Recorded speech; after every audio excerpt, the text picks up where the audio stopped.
Okay, let's start our Bible study. Let's pray. Father God in heaven, Lord, we thank you for tonight na once more, Panginoon, Panginoon kami, binigyan mo naman, Lord God, ng opportunity, Lord, to be with you together, Panginoon, sa pag-aaral namin sa iyong mga salita, Panginoon, ah, dito sa Zoom platform. Father, salamat po sa bawat isa, Panginoon, na sa mga sa mga kasama ko, Panginoon, dito sa Zoom at sa mga connect sa amin via online, Panginoon. Salamat po sa kanilang mga buhay. Nandun, Panginoon, na yung patuloy na kauhawan nila, yung kanilang desire, Panginoon, na mag-aral ng iyong salita.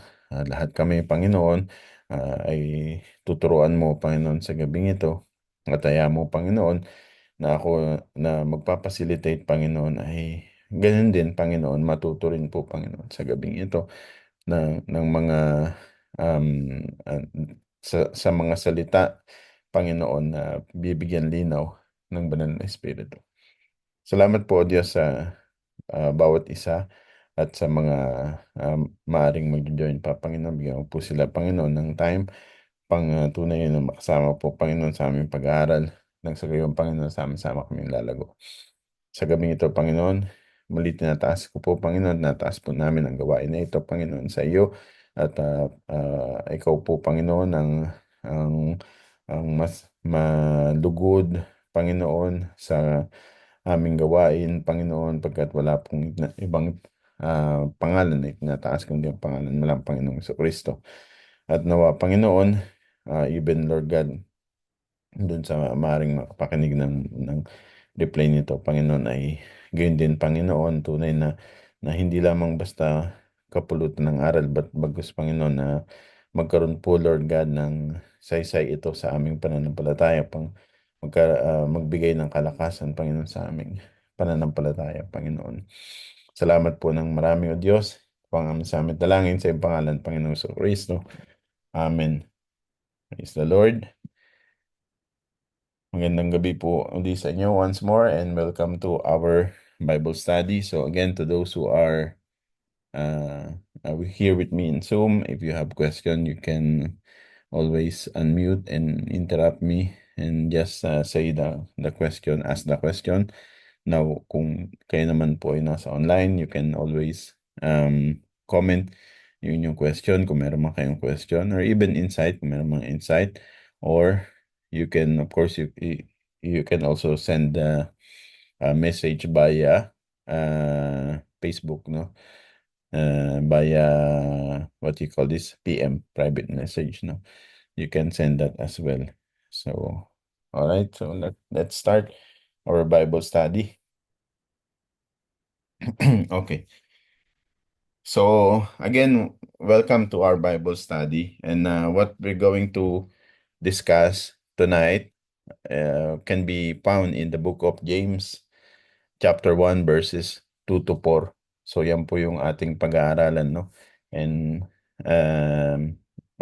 for some, maraming pagkakataon na that we have encountered this passage, and for sure that itong passage na ito ay nagbigay rin sa atin ng kalakasan, ano? So tonight, we will try to unpackage or uncover yung mga uh,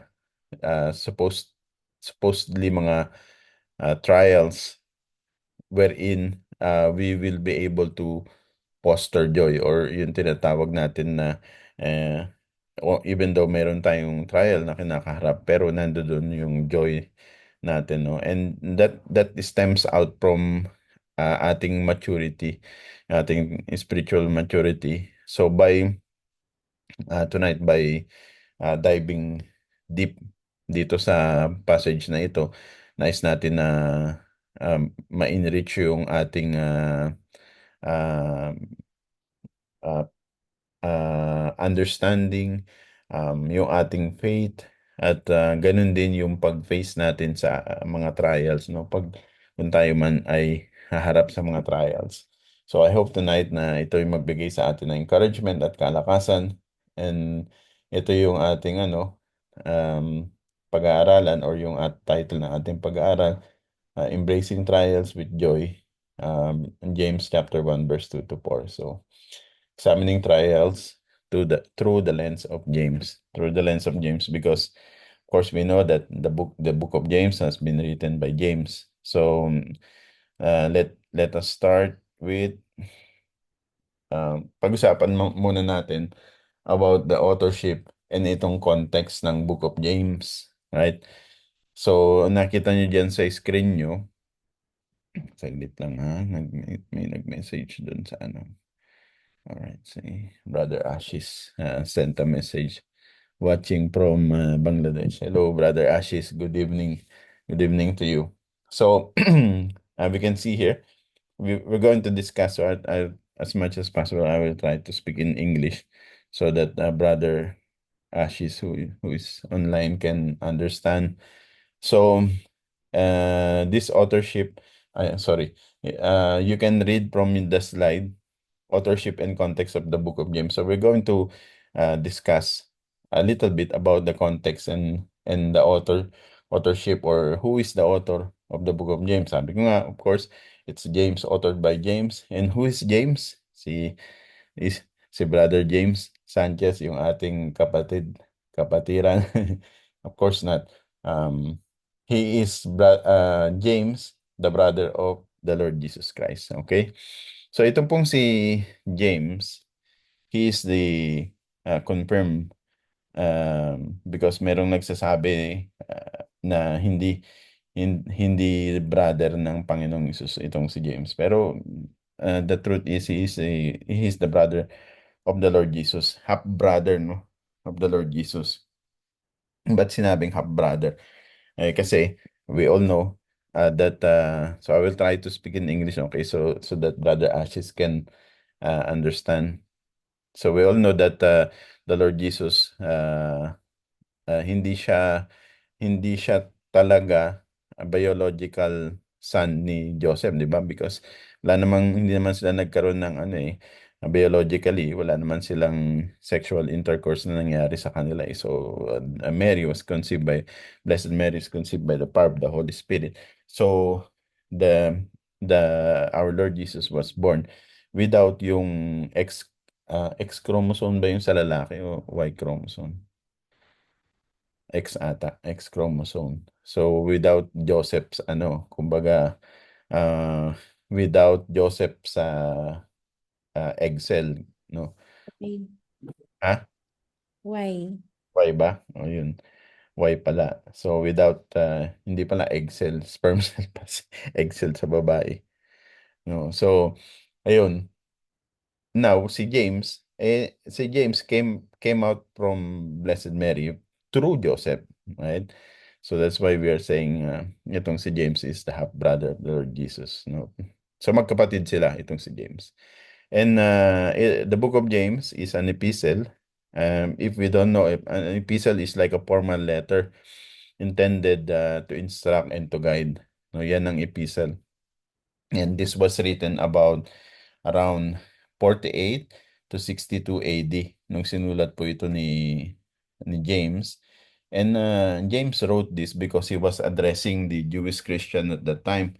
Ano, that time kasi very prominent na yung Roman Empire. So the Christians at that time, they were scattered. So to encourage them and to uplift them, so James wrote this epistle, right? So James was addressing the Jewish Christians, as I've said, scattered abroad, no? Na ano sila kasi na disperse, no, because of the Roman Empire. And so in this epistle, James tried to provide practical guidance on how on how or on living out their faith, no, yung mga Christian. So itong letter na to, James wrote this from Jerusalem, where at that time James was a leader of the Christian church in Jerusalem. So uh, right, okay. So yun nga, as I've said, na-scatter sila because that time the Christian were facing a significant persecution, oppression, no, and various hardships. So you can imagine kung ano yung dinanas nila. Sabi ng Panginoong Hesus, they persecute me, they will persecute you also. So and true enough, yun ang nangyari, no. So they were persecuted, and because of that, they were scattered. But if you will think about it, if you really did think deeply, that persecution as well is we can say that is also the plan of God, or God has a purpose for it, because because of them being scattered, so yung gospel is lumaganap, no. So na-disperse sila, and because of that, dala-dala nila yung faith nila. They brought their faith with them, and of course, as a faithful Christian, as they are, as they were, so they try to, I'm sure they, not they try, but I'm sure they shared their faith, no, sa kanilang, kung sino man yung mga nakakasalamuhan nila. Kagaya rin natin, like us. And then this is also the reason why we are studying, right? Because anytime we will be able to, so that anytime we can be used by God to share the word, to share the gospel, and even to expound and explain the gospel and the words of God. So in this letter, then the book of James, chapter 1, itong si James opened this letter with an astonishing statement. Uh, Consider it pure joy, sabi niya. Hindi pa natin nababasa yun. Nabubuksan, babuksan na lang natin. But I'm just trying to introduce the context of this, the book of James. So, yun ang sinabi niya, no? It's very astonishing yung tone niya, saka yung teaching niya coming from faith and perseverance. He's urging the believers to consider yung trials as opportunities for joy. Yun yung gusto niyang sabihin dito, no? Now, kung titignan natin, we may think that this is kind of like counterintuitive, no? Kasi, no, nagsasuffer ka tapos joy, no? So, if you suffer normally, you'll be sad or lonely, right? If you are happy, or if you are receiving a blessing, then you'll be happy, or you will be joyful. But here, Apostle Brother James, Apostle James, he's saying, consider it pure joy when you suffer trial, no? So now, I think nasabi ko na, no, sino yung audience niya dito, or who is James is addressing this letter to, or epistle to. Ito yung mga, kasi that time you can imagine, hindi lamang sila basta, hindi ko alam kung na, na-imagine nyo na ma-scatter o ma-disperse. So, kagaya nung nangyayari ngayon ng mga kaguluhan, di ba? So, maraming mga, anong tawag doon? Yung mga refugees, no? So, of course, ang isang problema rin yan, other than being persecuted, is yung economic hardship, na ibig sabihin yung financial hardship, 'di ba? Kasi biruin mo, for sure baka wala silang trabaho. So patong-patong na, kumbaga. So hindi lang basta religious persecution, no? So tapos siyempre yung because they will be new to the land, or the place where they will be, where they were pushed, no. So yung just imagine yung kanilang, yung tinatawag nating, kumbaga, social marginalization, because uh, hindi sila taga ron, no. So lahat yan, lahat yung mga yan, we can consider as trials. Kaya sabi ni James, consider it pure joy when you suffer these various trials, no. And James is writing this because as we will see as we dig deeper, because he wants them to understand yung trial na kanilang dinadaanan, no, rather than being pointless suffering, no. Ang sabi niya, these are tools that God uses to test and refine our faith. Right? Okay. So let's move to the next slide. Okay. Right. So we will start um with the passage, and again I will try to speak in English so that Brother Ashes can understand. And then, but if you have question, yeah, of course you can ask your question in Tagalog. All right. So our first passage in James chapter 1 verse 2. Can someone please read? Uh, anyone?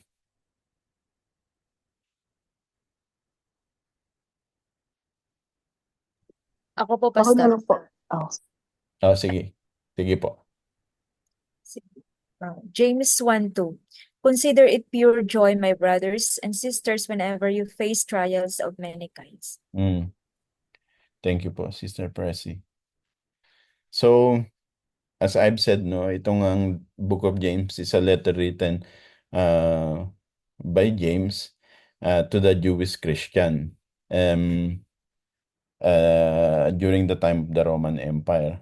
And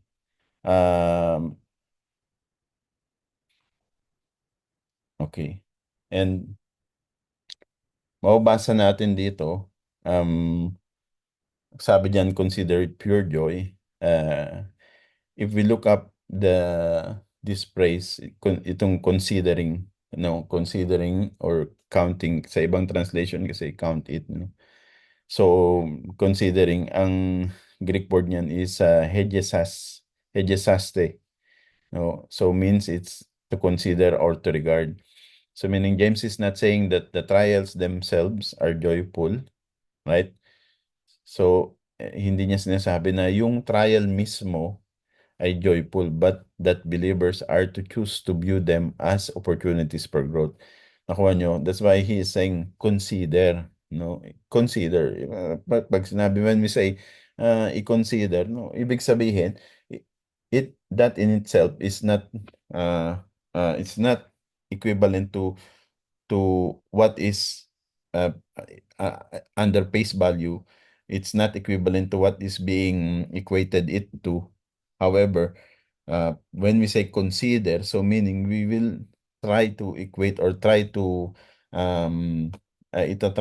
you will try to ano ba yung Tagalog ng consider? Consider ano? Anong Tagalog ng consider? Consider. Kumbaga, i ipaparallel mo siya, no? Or ipapareha mo siya, no? So that's what is being said here. That's why it says, consider. So meaning, yung trial mismo, James is not saying that that trial is joyful, but you consider it, right?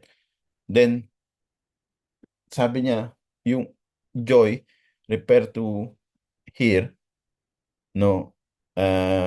Ibig sabihin nito sa Greek is pasan, or complete or pure joy, which suggests that believers should not allow trials to diminish their sense of joy in Christ.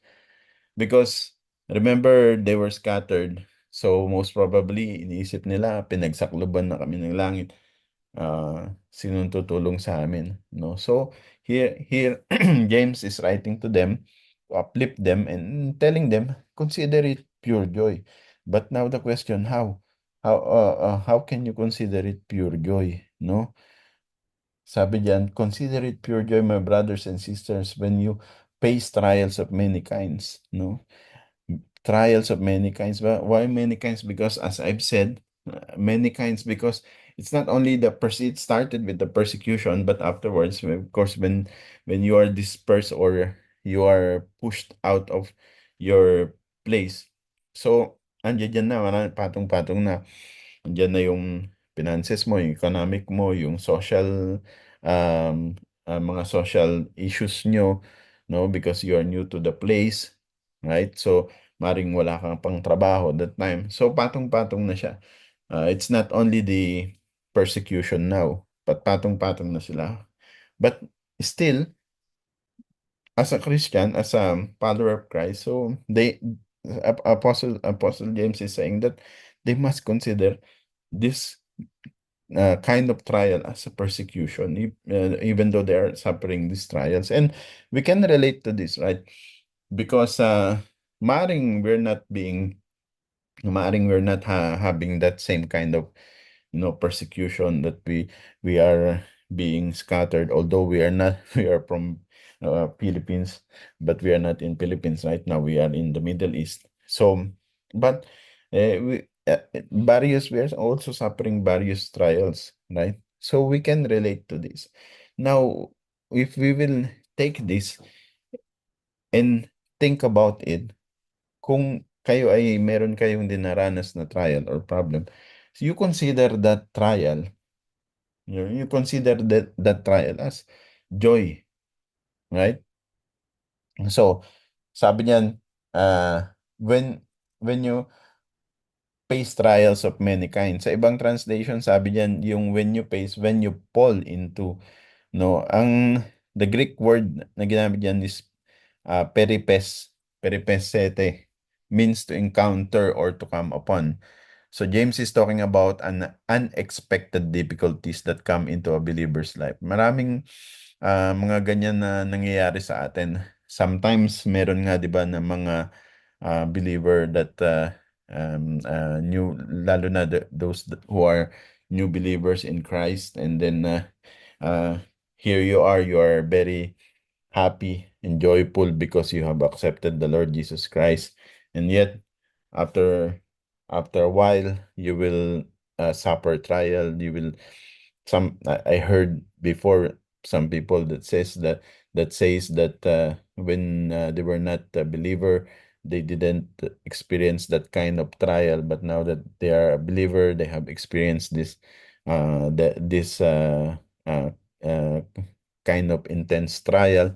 No, so these are unexpected difficulties, but it doesn't mean that we have to palter, or we have to fall, or we have to fall away from our faith. But w- the what James is saying, that we have to consider it pure joy. Now, though, to those of you who are listening, I don't know what kind of trials you are going into right now. Maybe one common trial for all of us is financial trial, and I think that this is the reason why we are out of our country. This is the reason why we are in the Middle East, because all of us, we can say that we are, even in Philippines, we are having financial trials. So that's why dito nga tayo nakikipagsapalaran tayo abroad, di ba?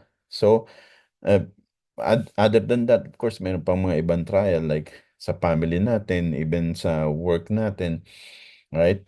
So even sa relationship natin sa ibang tao, probably, or even sa business nyo, kung meron kayong mga business. So maraming klase, no? And yung mga trials na ito, pag nagsama-sama, and hindi tayo naging aware, o hindi tayo naging sensitive, if we do not become sensitive enough, what will happen is we will see ourselves falling away. No, that's why James is saying, consider it pure joy. So that yung trial, instead of malugmok tayo, no, sa doon sa trial, is no, we will not, hindi tayo panghinaan.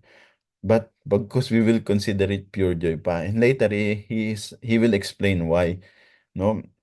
Now, yung various trial dito in Greek is peirasmos, which refers to testing, temptation, challenges, no? So, very broad siya. Ang scope nitong Greek word na to is very broad. It can encompass external trials, gaya nga ng sinabi ko, like yung mga financial trials, or it can also be like persecution, or even poverty, no? Um, pero it can also be internal struggles, such as temptation to sin, right? Uh, Doubting, or fear. So, for example, we are already a Christian, but still, nandun yung temptation natin sa sin. Of course, hindi naman tayo, we're not yet, anong tawag dito? We are not foolproof sa sin. Nandiyan pa rin yung temptation sa sin. Now, if we find ourselves every time, uh, every time we are being tempted to sin is nagpupal tayo, and then somehow mawawala yung iyong yung kumbaga yung faith or yung parang tinatawag nating self-esteem because um you magpipiti ka eh. Kasi that's what the enemy wants eh. That's what Satan wants. Sabi niya, 'di ba? The enemy comes to steal, to kill and destroy. That's what he is doing and that's what he's going to do. No, and that this is the reason this is the reason why these trials, one reason or one factor that's why that the enemy is giving us all these problems, all these trials, because he wants us um um to fall away, to na bumigay tayo, but no, the the Lord is encouraging us and saying, consider it pure joy, consider it joy, no? Then, move tayo sa next slide. Then, sabi niya sa James chapter 1 verse 3. Can someone read po again? James 1:3. Ako na po. Sige po, sister. James chapter 1 verse 3, the role of testing in faith development. Because you know that the testing of your faith produces perseverance. Yun. Praise the Lord. Thank you po, sister. So, dito malinaw, ano? So, that's why we put here the title, The Role of Testing in Faith Development. So, yun, no? Our faith is being developed through these trials, no? We are, sabi ni James, because you know that the testing of your faith produces perseverance. So, now, bakit naman, why would James tell believers to consider trials as joy? No? And this is the answer in this verse, in verse 3. Because, no, because you know that the testing of your faith produces perseverance. In other translation, it says produces patience, no? And then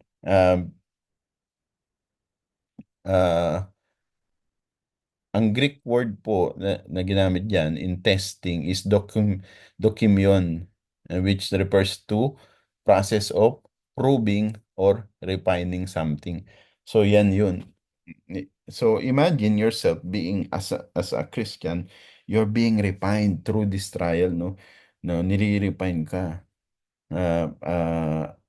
What do we say by refined is kumbaga it's a process of making you pure, or sabi natin making you mature, no? Parang precious metal kagaya ng gold, 'di ba? So how precious metals are being tested? They are being tested by fire to remove yung impurities. No, so with impurities, with fire pala, yung mga impurities, it will go away. It will be removed, right? And then ang matitira lang is yung pure na gold, for example, kung gold yun, no? So, yan yung isang makikita nating analogy niya, no? In the same way, God uses trials to test and strengthen the believer's faith. Yan yun, no? So, now, yung tinatawag natin dito na perseverance, kung titignan natin yan, the Greek word perseverance is hopomonei, no? So, this patience, hindi yan passive endurance, pero active, but it's an active steadfastness of being under pressure. So again, itong perseverance na yan, hindi yan kagaya ng parati kong favorite na in-example ko na si Juan Tamad, di ba? Juan Tamad is nagpe-persevere na yun si Juan Tamad eh.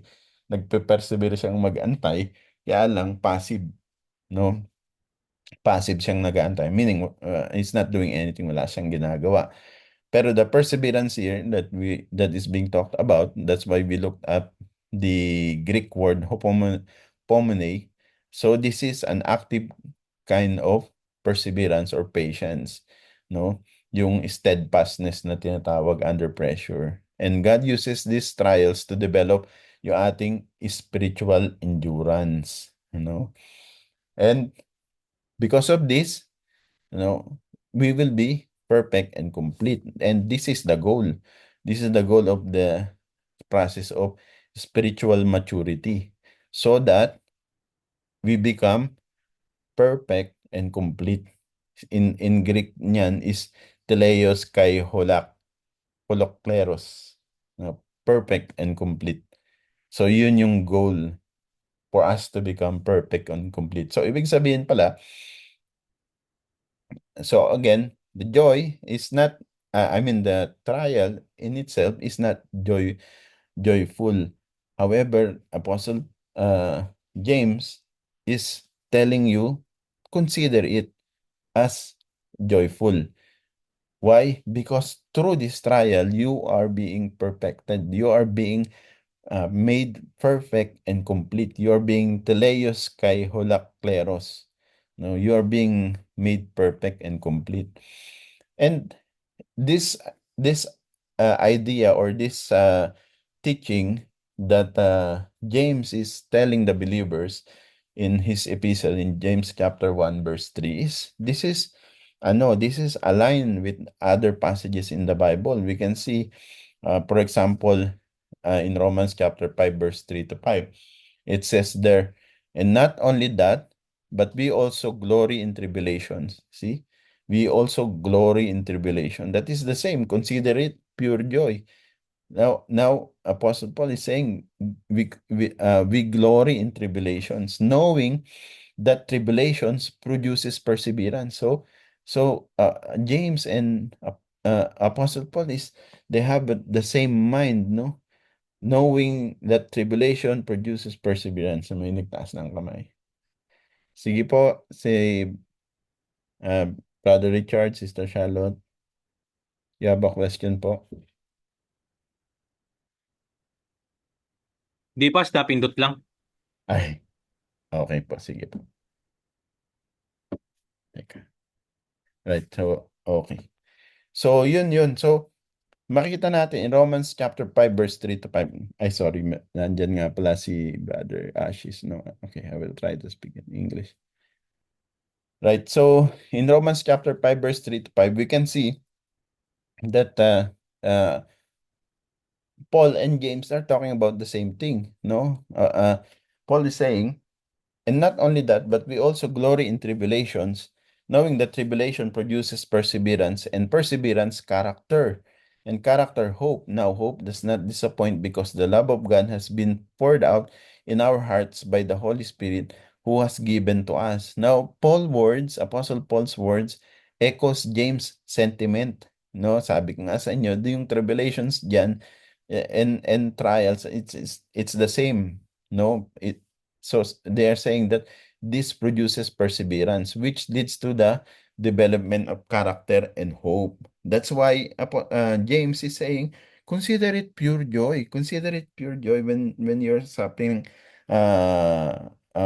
various trials, right? Of course, I know it's easier said than done. No? Madaling sabihin, pero mahirap gawin. Pero we can do it by God's grace, right? So, both apostles see trials as necessary process for building Christian maturity and character. I don't know if meron ba kayong kilala na Christian? Do you know anyone na Christian and hindi dumaranas ng trial? No? So, I don't know. Baka meron kayong kilala. Or, kasi ako wala akong kilala. Every Christian, at least here in Qatar, because I became a born again Christian, in Qatar and now in Dubai, every Christian that we've met,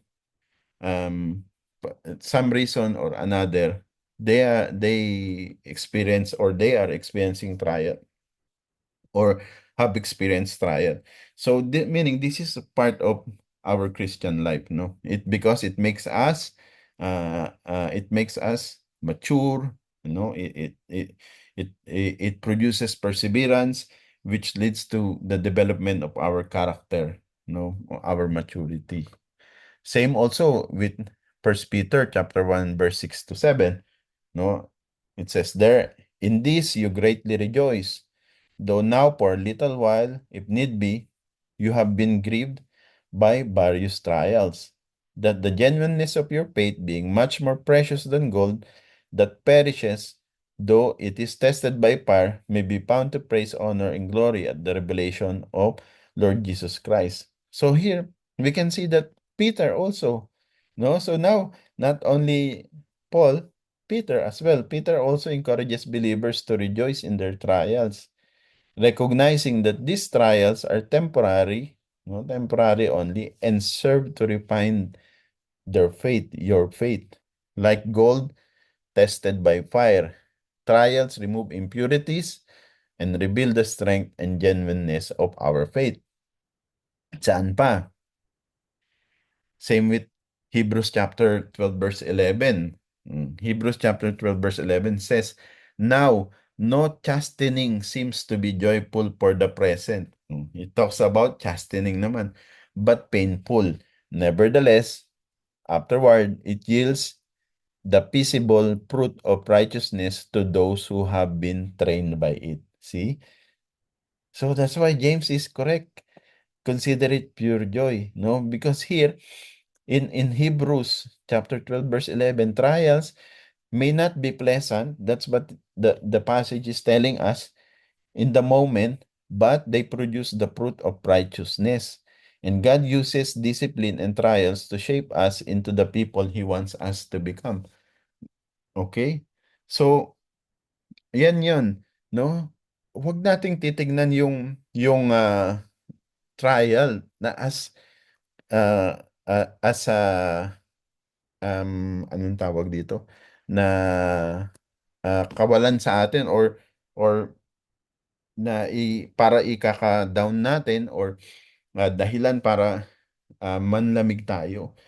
However, we need to consider it as something that will make us mature, will make us grow in character, will make us more of more Christ-like, more Christian-like. No? So, think about um I always say about strength training because this is eh, ano to kumbaga para pag yung mga pa-practice, for example, sino yun yung gold medalist natin, si Yulo ata yun, no? Alexander Yulo ba yung pangalan niya? I'm sure hindi hindi niya nakamit yun ng ganun-ganun lang, no? Dumaan siya sa various suffering din, various trial, maaaring napilayan siya, no? Marami siyang pinagdaanan. So, and then in the end, he reaped the benefit, no? Na mold siya as a good athlete. Ganun din. So, think about someone who's going through a strength training program. For example, each workout should probably be very tedious, very grueling. And the person faces physical discomfort. No, kagaya kami ni Pastor John, we started going to the gym. Yan, nasabi ko tuloy, Pastor John. So, pagka nag-gym ka, sa una masarap, pero pagka ano ka na, alam mo yun, yung nahihirapan ka na, no? For example, pag nagti-treadmill ka, sa una, first 5 minutes, okay pa eh. Pero pag nasa 20 minutes ka na, gusto mo nang tumigil, no? Kasi kinakapos ka na ng hininga eh. Pero hindi, kailangan mong labanan yun eh, di ba? Kasi doon pagka tumigil ka, wala kang ma-achieve, di ba? Ganun din pag nagbo-bike, di ba? Kami ni na Brad Richard noon, di ba? Nagbo-bike kami. If tumigil ka, ay wala kang ma-achieve. So, kaya kailangan, kaya yun yung sinasabi, consider it pure joy, no? Yung mga trials na yun, yung mga pain na yun. So, nandyan din yung mental fatigue pagka nagte-training ka. And nandoon yung temptation parati to quit. However, over time, yung muscle mo na nag-strength training ka becomes stronger. Their endurance increases and they achieve greater physical fitness. Diba? So, pag kinontinue mo yun, hindi ka nag-give up, makikita mo, for example, nakakapag-treadmill ka for, let's say, before 20 minutes straight, parang hirap na hirap ka. So now, kaya mo na, naka 20 minutes na, pero kaya mo pa. So, you move further and further kasi nabibuild ka na, no? You're being built up yung character mo. So, ganun din sa atin, no? As a Christian, yung life natin, trials are like weights that challenge and tear us down. No, think of our faith as parang muscle na kinakailangan i-train, no? And through this trial, our faith is being strengthened and built up. So without these challenges, there will be no growth. The pain of the process produces long-term benefits, which is spiritual endurance, character, and the ability to face future trials with confidence in God. So, for sure, for example, meron kayong mga man of God na mga kilala, for sure. Hindi yan naging basta-basta na man of God nang hindi dumaan sa trial. Dumaan sila sa mga trial. That's why they can, through their experience, they can share yung experience nila. For example, si James, that's why he can say, consider it pure joy, no, because he knows they because they understand. Si Peter, no, si Paul, no, so why are they saying na yung trials, yung tribulation, consider it as something that builds your character, because it truly is going to build us yung ating character. Amen po. So then James chapter 1 verse 4, pwede pong pakibasa.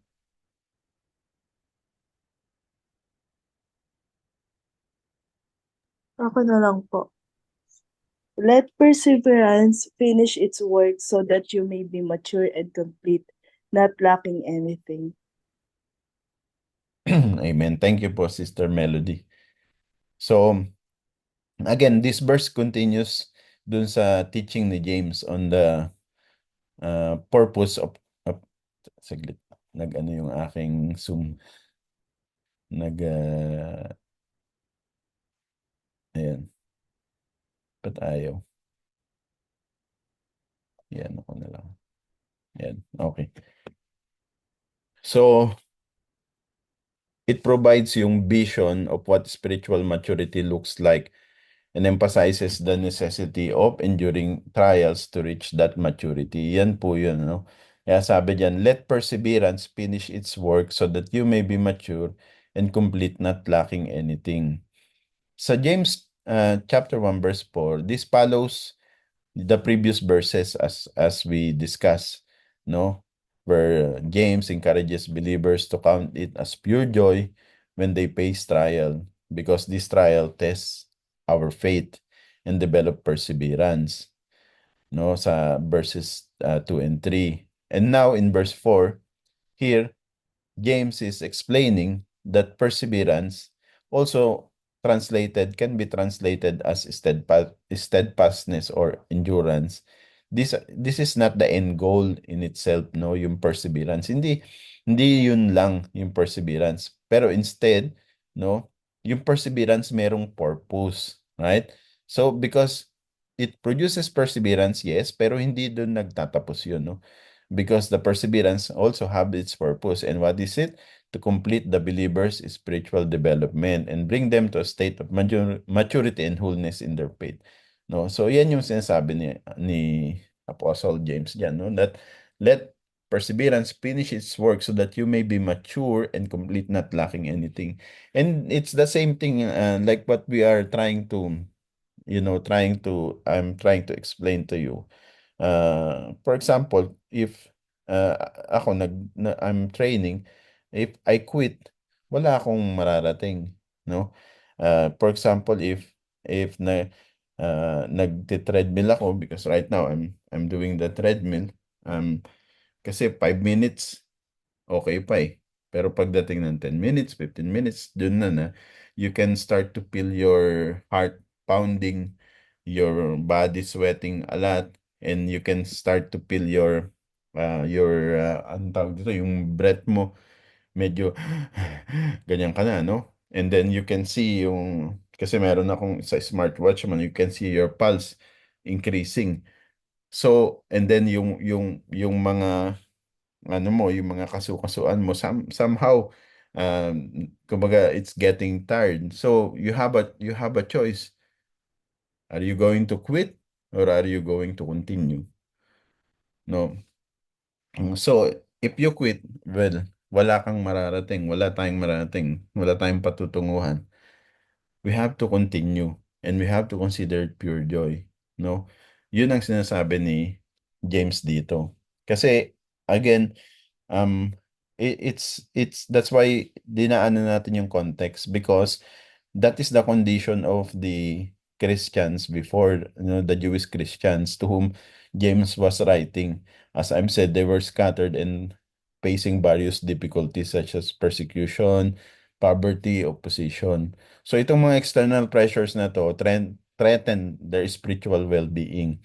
But James wanted them to understand that God was using these hardships to refine them and make them spiritually mature. So the same thing with us. Uh, sabi ko nga, we cannot say that ganito ang nararanasan natin. Pero, for example, sa ating personal na buhay, we experiences various trials. Even sa ang ating life sa church with mga kapatiran, we also experience various trials. So let us take all of those. Sometimes maybe we think we think like, sabi natin, ano ba 'tong nangyayari? May problema na naman, ganyan, may problema na naman, 'di ba? Sometimes nagkakaroon tayo ng ganyang thinking eh. Pero actually, ang sinasabi dito, ang tinuturo sa atin is that we should, okay, right? Meron tayong problema, meron tayong trial, but wag tayong ma-stress out, but we consider it pure joy. We consider it joy.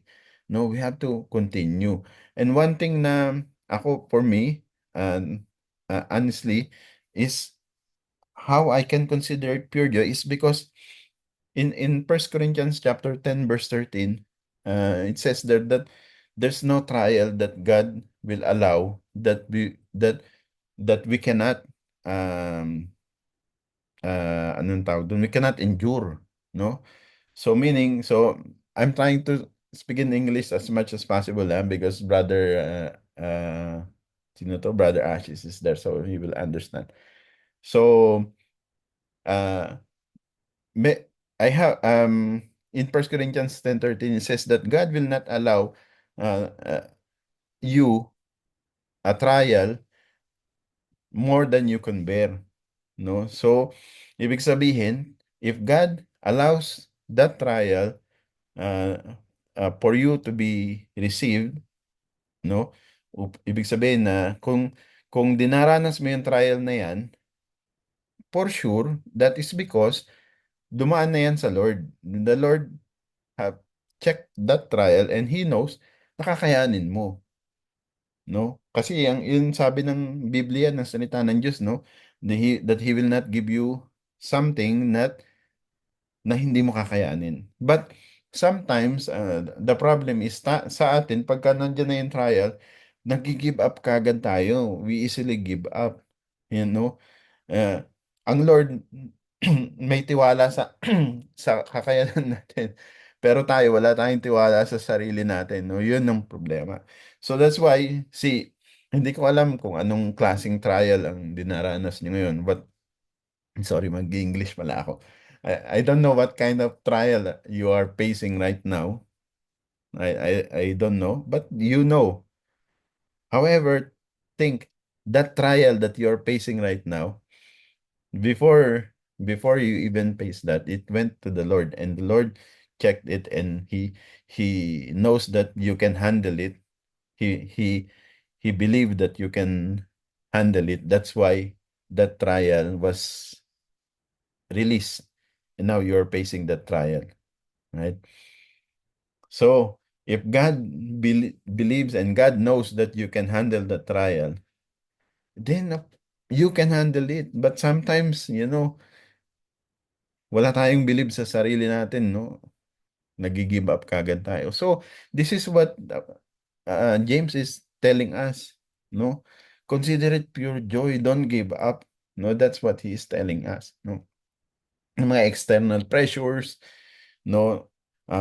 Sometimes external pressure can threaten spiritual well-being, no? Pero James wanted us to understand, or going to the context nitong James chapter 1 verse 2 to 4. James wanted his listeners or his readers in his epistle to understand, meaning the Christians before, no, that were scattered, to understand that God, even though they have external pressures and being threatened, yung kanilang spiritual being, but James wanted them to understand that God was using these hardships to refine them and make them spiritually mature.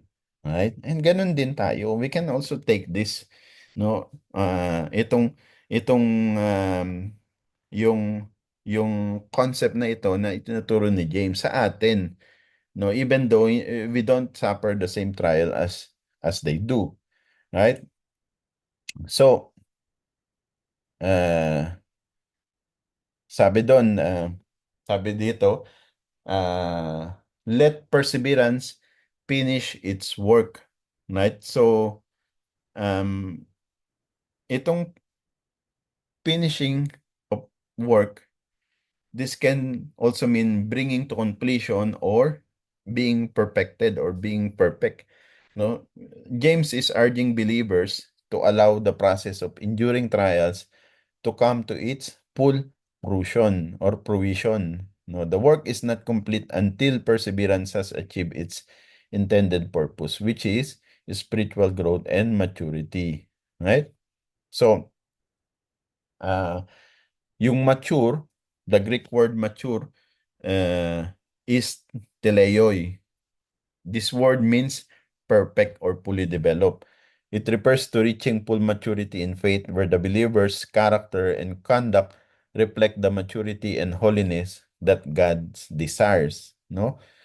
And then, yun namang sinabi naman ni James that so that we do not lack anything, the idea here is spiritual wholeness. When perseverance completes its work, the believer is fully equipped with everything they need for a vibrant, healthy, and mature faith. They lack nothing necessary for a godly life. It is not about material wealth or earthly success, but refers to being fully equipped to handle any trials or challenge in life with spiritual maturity.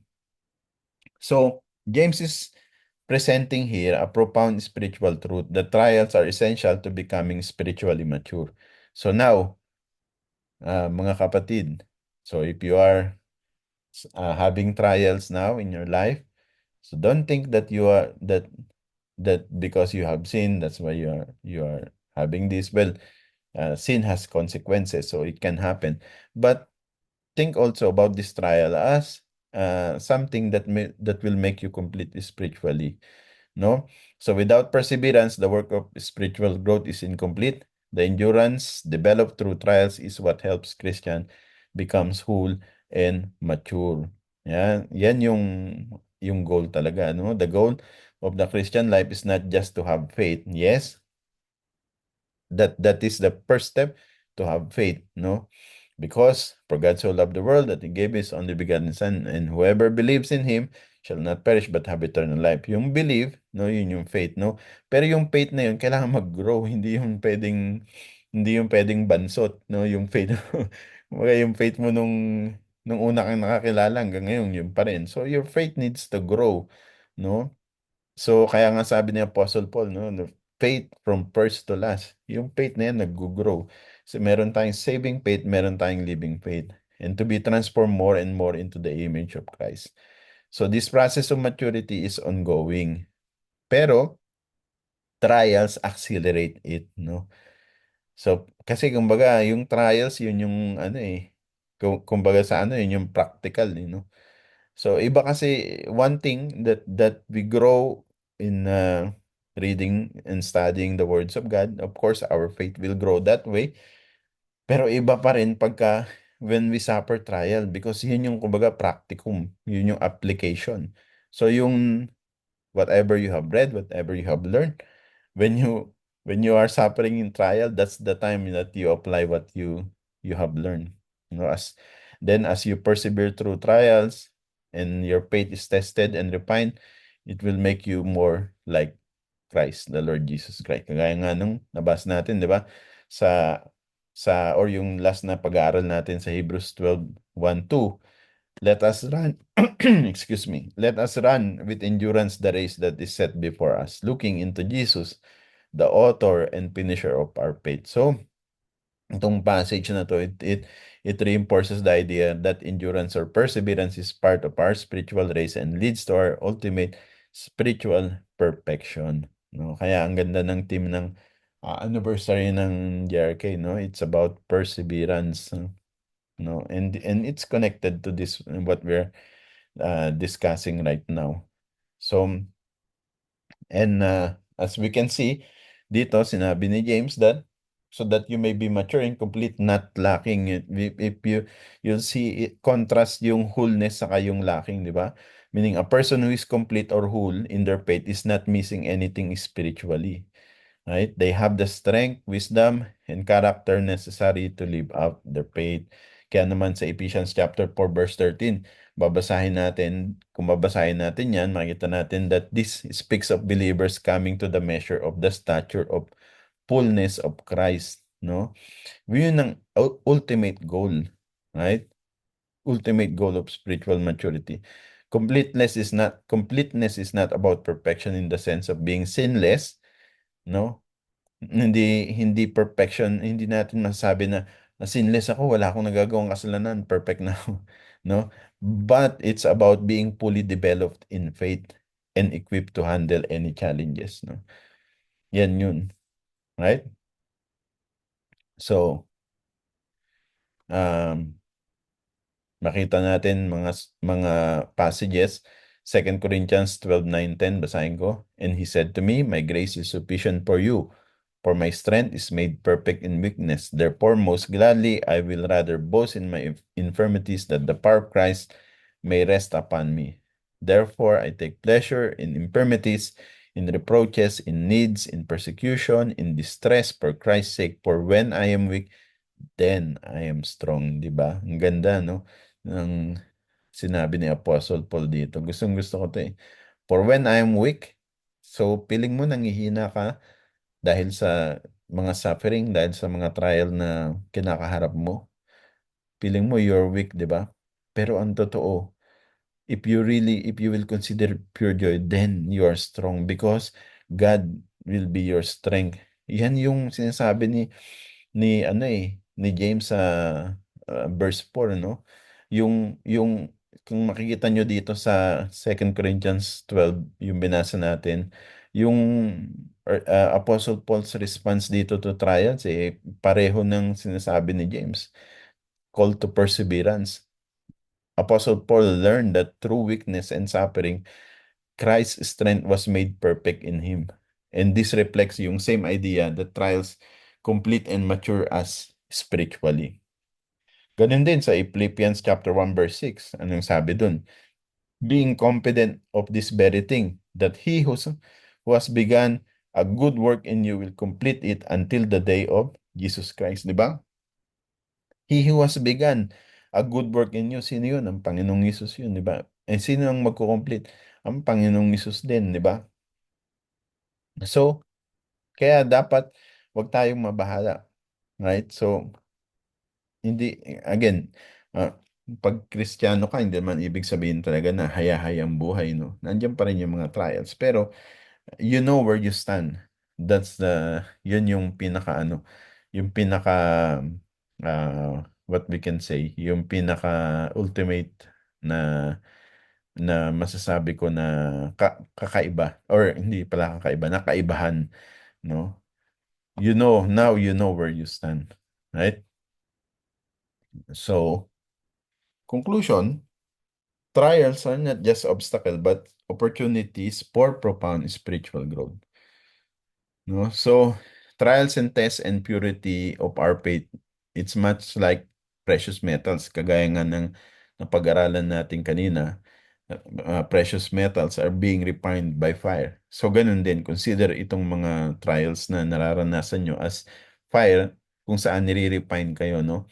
So, embracing trials with joy shows spiritual maturity and a deeper understanding of God's purpose in allowing these challenges.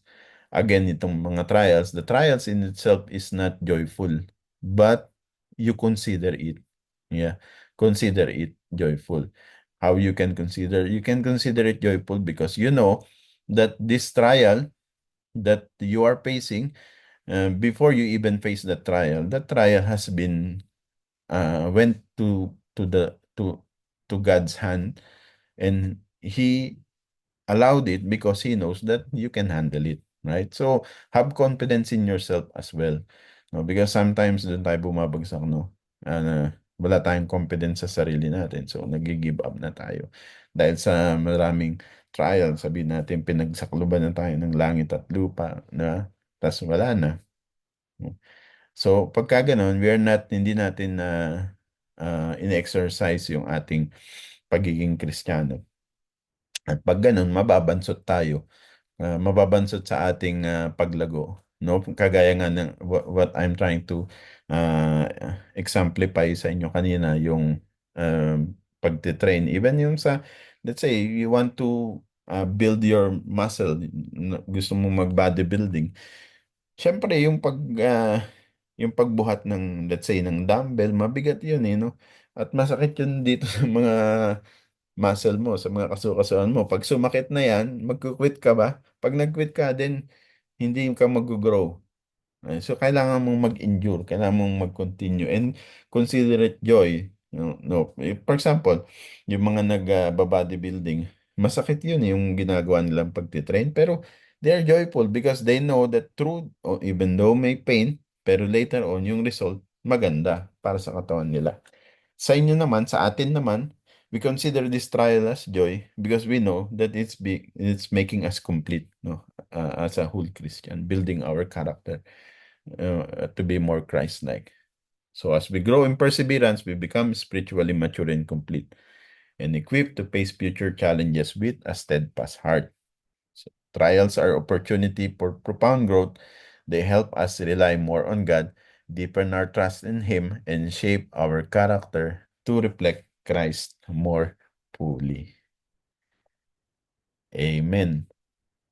So, yan po. Meron pa tayong 15 minutes. Do you have any question po ba? May mga katanungan po ba kayo? Teka, hindi ko nakita yung ating, baka may katanungan dun. Watching from, welcome, si Brother Ashis nandyan. Welcome, Brother Ashis. Welcome, Brother Dennis, watching from Abu Dhabi. Prayers, sino to? Brother Jan Makuri, prayers for my orphanage here in Kenya. We really have challenges like lack of food, shelter, and clothing, and lack of clean water. Sabi ni Brother Dennis, just an example of a small child which is learning to walk alone, but the father is there to support. Yes, that's correct. Tama yun. Tama yung analogy na yun, Brother Dennis. No? So, syempre, naalala ko ngayon, going through the example of Brother Dennis, yung mga bata, for example, so if we don't, if natatakot tayo na maumpog sila, masaktan sila, kasi babagsak yung nag-aaral lumakad, di ba? Mabagal yung kanilang pag-grow or yung kanilang matuto na maglakad. Para sila matuto maglakad, kailangan nilang maglakad. You know? So, para tayo maging matatag na Kristiyano, kailangan natin harapin yung mga pagsubok, no? And we consider it pure joy. Of course, we will not face it by our own self, but we will draw strength from God. Kaya nga sabi ni Apostle Paul, when I'm weak, then I'm strong. Because He's strong because the strength is coming from God. Amen. You have any question po, brothers and sisters, or insight?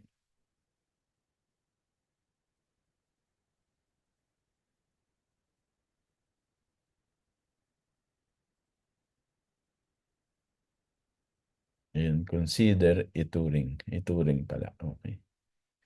Thank you po, Pastora Joanne. Oh, meron pa tayong 15 minutes. Kung meron kayong katanungan, kung meron kayong insight,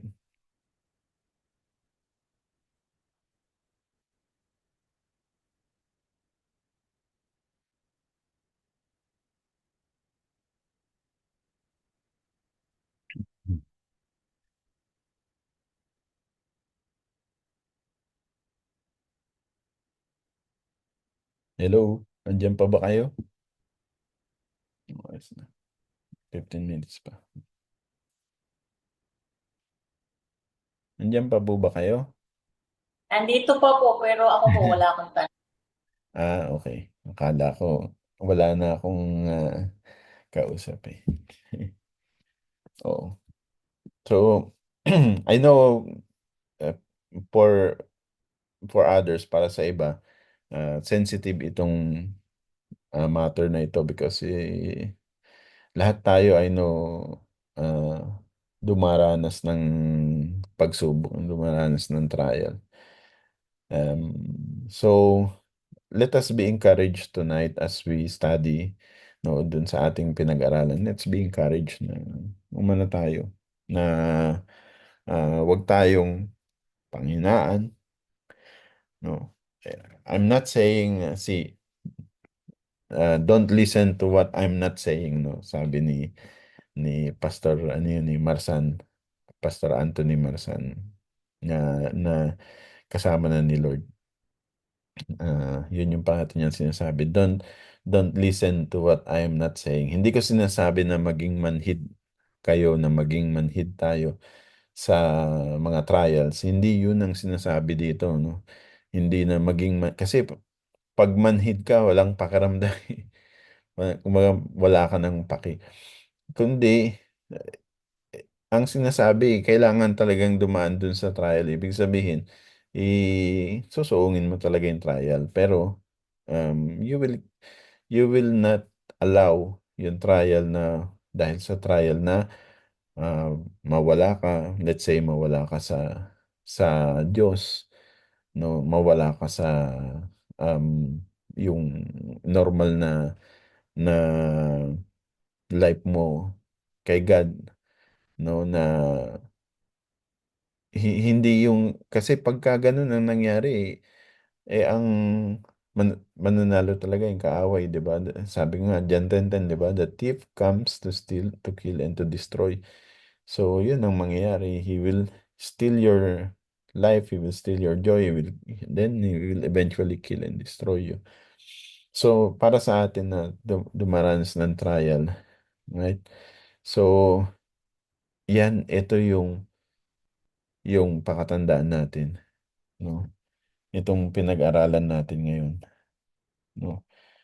From 2 verse 1, from chapter 1, from 2 to 4.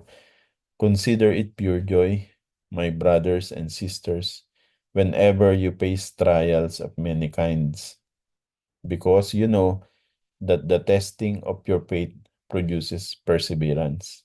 Let perseverance finish its work so that you may be mature and complete, not lacking anything. Right? Again, trials can come in many forms. It can come physically, financial trial, can come sa family rin, stress, no? May message dito. Yan, basahin ko lang. The best example is Job. If not the best, one of the best. Yes. Trial sa trabaho, no? Isang magandang example talaga din ng trial sa trabaho. Lalo sa atin, di ba? Hindi po Job yung pastor. Si Job po, si Job. Job pala. Job na si Job. Okay. Yes, of course. Si Job, alam natin yung pinagdaanan ni Job. Akala ko trabaho yung sinasabi mo. Pero may mga trial din sa trabaho, di ba? Kaya yun yung nasa isip ko. But yes, Pastor Rojo, nagtaas ka ng kamay. And i-correct ko lang yung akala mo kasi na job na trabaho na job, pero job na tao. Kasi capital J eh. Oh, hindi ko na Ah, ano pero yun. since inano mo na rin ako, Pastor, i-ano lang natin na kasi 'di ba kung tutuusin parang somehow mas may edge pa tayo kay Job. Kasi si Job, nung time na yun, ang Holy Spirit, ano palang visitation. Pero ngayon, the Holy Spirit is in us na is within us. Habitation na ang Holy Spirit. Kumbaga, hindi na lang siya visitation. Mm. So, kumbaga, ah, technically and legally and biblically, spiritually, mas kaya natin. Tapos kanina pinaponder ko lang yung pinagtahi mo kasing Philippians 1:6 dito sa James 1:2 to 4. I was asking myself kanina, if for how long will for how long will these trials come and go? For how long will perseverance finish its work? Then I realized kasi nga according to Philippians 1:6, that God will finish the work that He started before the coming of the Lord. Ibig sabihin, the trials will come up to before the Lord comes back. So talagang it will be uh, as we are either A, as long as we are alive, as long as we are breathing, or B, the Lord comes back na while we are still alive. So ibig sabihin, really, we have to make the best. We have to make the best of the trials that we are facing Mm. para so that we will be mature and complete Mm. before the day of the Lord. Ayun po, Pastor. Amen. Thank you po. Praise the Lord. Basahin ko lang, may message dito kasama natin sa Bible study si Brother Dennis. Nasa online siya. Sabi niya, kaya po meron tayong trials para hindi rin tayo makalimot sa pag-communicate kay Lord. Kasi kung puro lang sagana, may tendency na makalimot ka kasi puro sagana. Okay. Ako puro sagana ako eh. Kaya lang sagana kumain. Hindi pala sagana magana. Magana kumain. Alright. Okay, 5 minutes more. Yan, kung wala na, siguro pwede na tayo dito mag-end na tayo and mag-ano na tayo ng ano. Yes, Pastor Joan. Ano lang po, PA, sa prayer pasama po si Brother Manuel. Kasi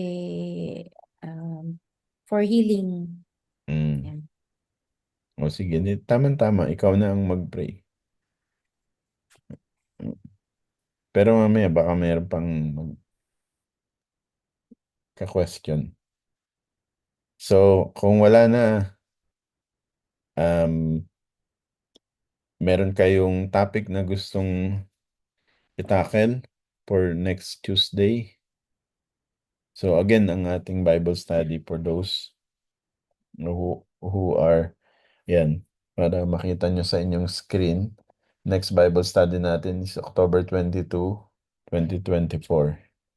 8:30 to 10 p.m. Qatar time. So sa mga gustong mag-join sa Bible study, you can join via Zoom, or you can join via online sa Facebook.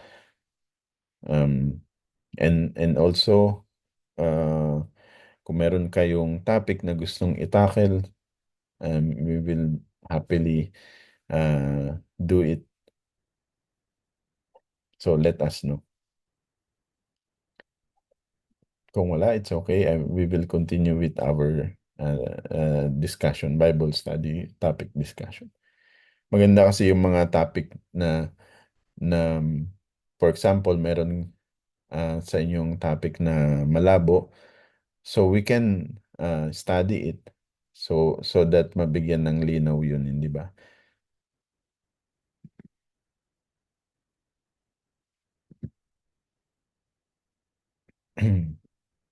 Sige na.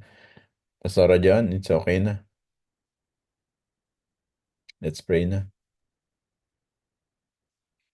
Okay, brothers and sisters, let's pray. Anyone po wants to add a prayer request, or yun na po yung ano natin? Yung nasa Anyone? online, may nabasa mo yun, si John Mecca Macori, Kenya. The prayer for my orphanage here in Kenya. We really have some challenges like lack of food, shelter, and clothing, and lack of clean water. Okay. Okay. Let's pray then. PJ, si Bro Allen din po. Ano po sa healing din po sa kanya.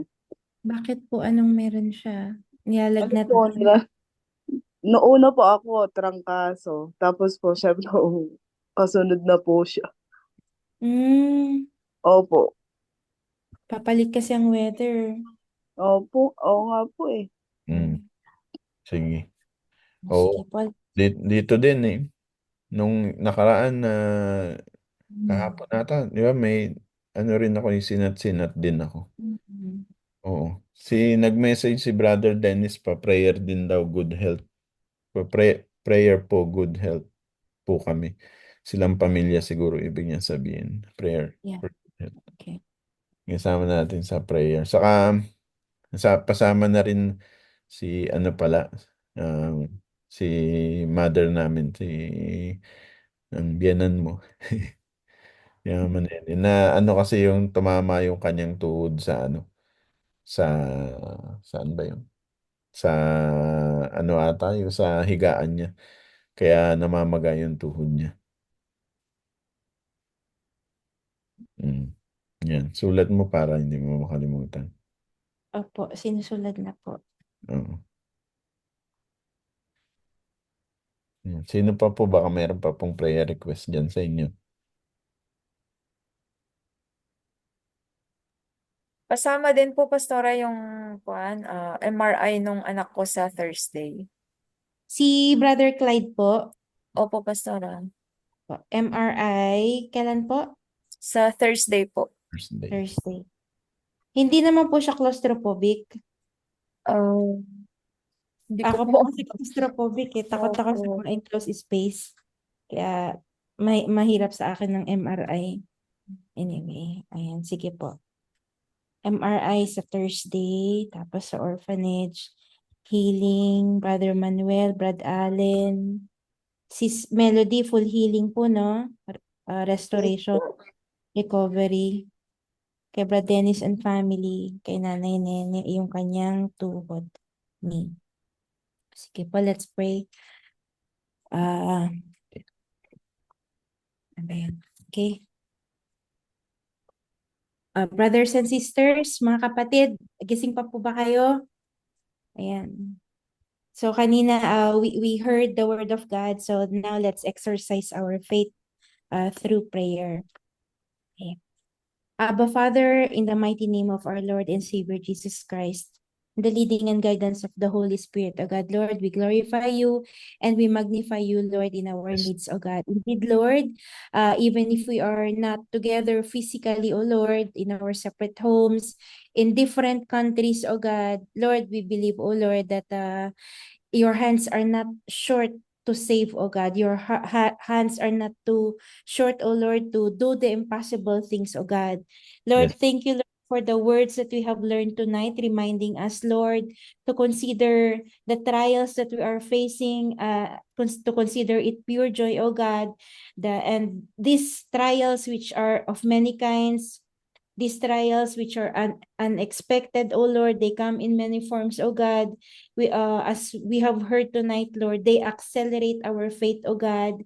They test our faith, which produces perseverance, oh God. And this perseverance, Lord, is going to make us more mature and more complete, oh God. Yes. Not lacking in anything, oh God. Thank you, Lord, for these words, Lord.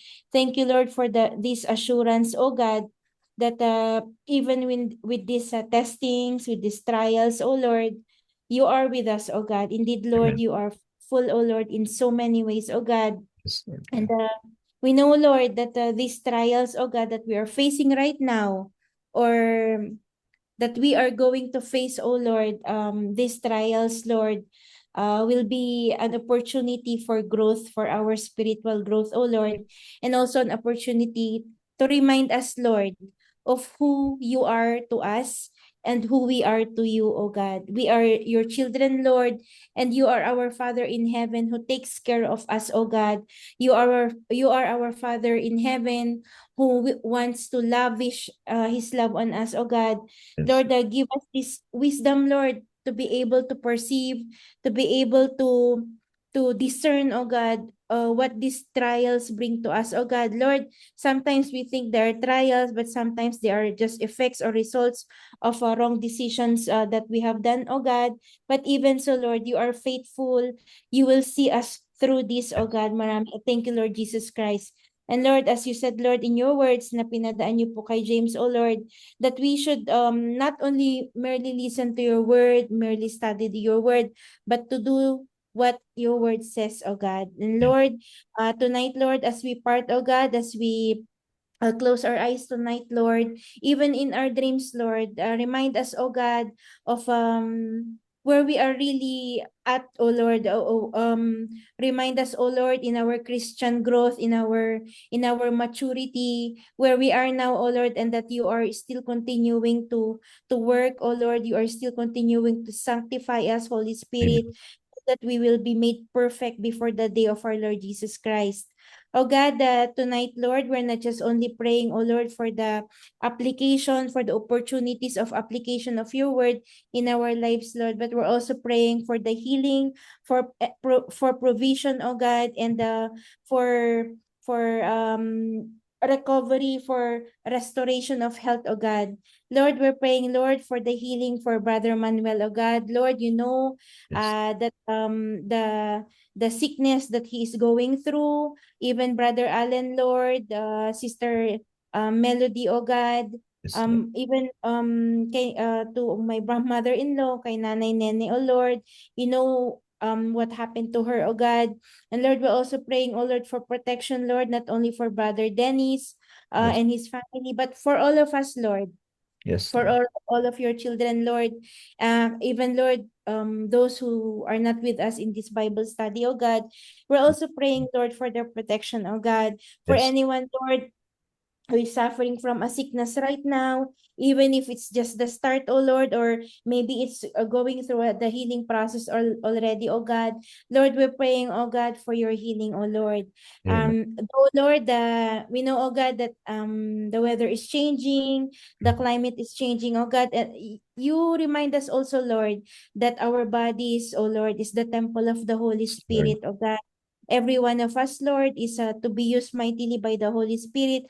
But how are we able to do it, oh God, if we are not physically well, oh God? That's why, Lord, we're asking for your healing hand, oh God, for your healing hand, oh Lord, to be upon your children right now, oh God. Amen. Lord, through this healing process, oh Lord, let there be rest. Let there be physical rest, oh God. There be restoration, oh Lord, of health, Lord. oh God.